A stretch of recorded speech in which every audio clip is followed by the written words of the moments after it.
Did you know that each of the 10 plagues in the book of Exodus represented a different Egyptian god? It's true. The Jewish God Yahweh demonstrated his power over these gods, proving his supremacy.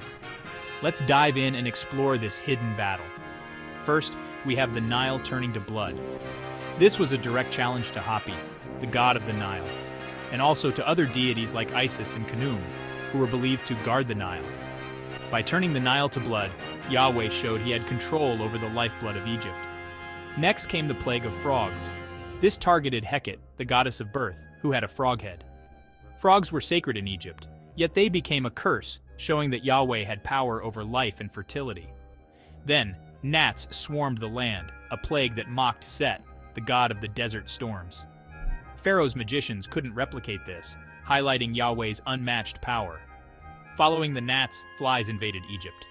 This was a strike against gods like Re, the sun god, and Uatchet, who was possibly symbolized by the fly. The flies brought chaos, something these gods were supposed to prevent. The fifth plague struck livestock, targeting Hathor, the goddess with a cow's head, and Apis, the bull god, both symbols of fertility. The death of cattle showed that Yahweh controlled even the sustenance of Egypt.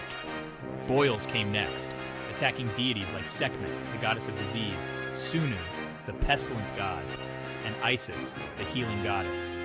No Egyptian god could stop the boils, proving Yahweh's dominance over health and sickness. Then came hail, a direct challenge to Nut, the sky goddess, Osiris, god of crops and fertility, and again, Set. The devastation from the hail showed Yahweh's control over the skies and the earth. Locusts followed, further humiliating Nut and Osiris. The locusts devoured everything, showing that Yahweh could command even the smallest creatures to do his will. Darkness covered Egypt, mocking Re, Horus, Nut, and Hathor, all associated with the sky and the sun.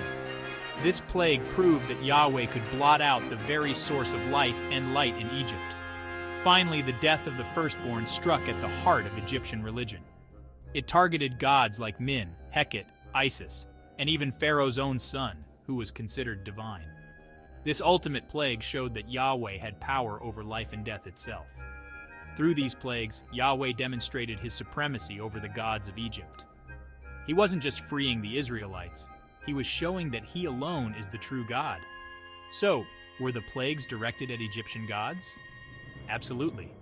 Yahweh used these signs to demonstrate his power and authority, bringing judgment on Egypt's false gods.